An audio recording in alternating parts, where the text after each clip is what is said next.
Yet another attempt that has now been made by Rahul Gandhi to bring politics into what many would say is within the army. The question here is this: Rahul Gandhi says that there is two kind of army which has been created by the BJP government.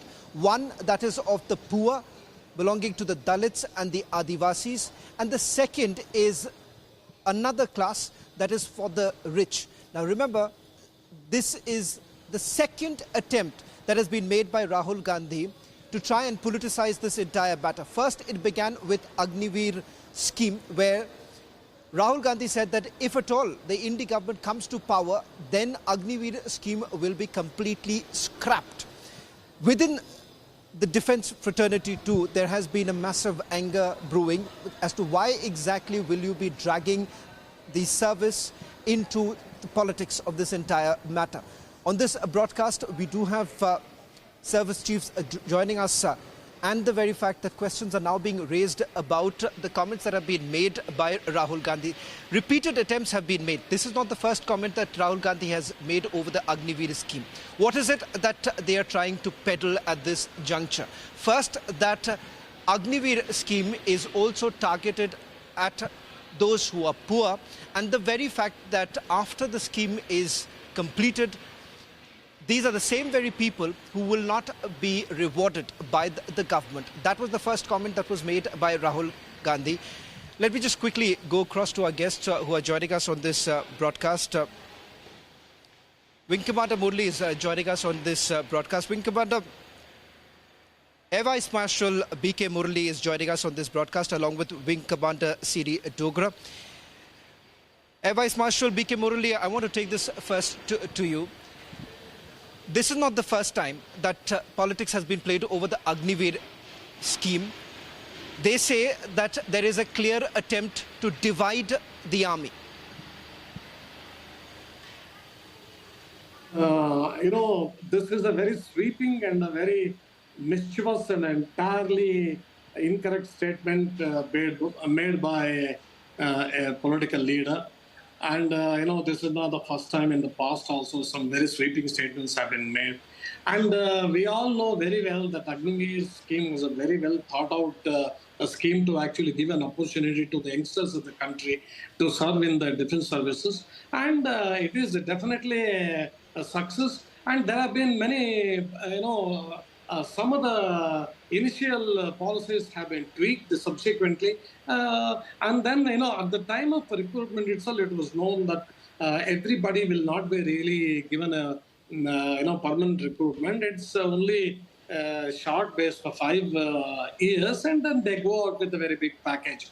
All this was well publicized, and then those who came and joined actually knew this well in advance. Now, to actually say that there are two types of, the two classes in the defense services is extremely mischievous, and this is one of those typical, election style speeches, and best avoided.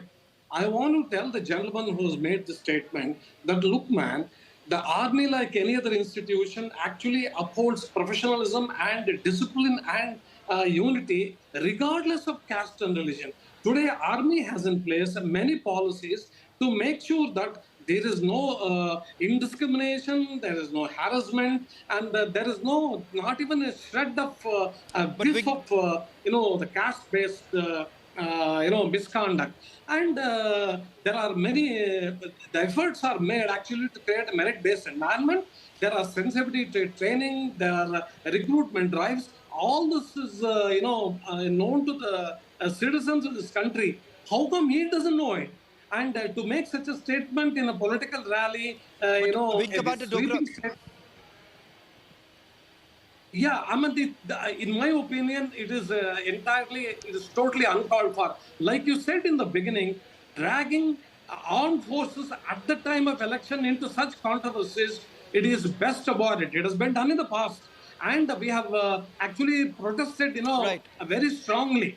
And all the chiefs of, retired chiefs wrote a letter to the Honorable President of India to request the President to, advise the political leaders to keep defense forces away from such extremely mischievous and unwanted But controversies.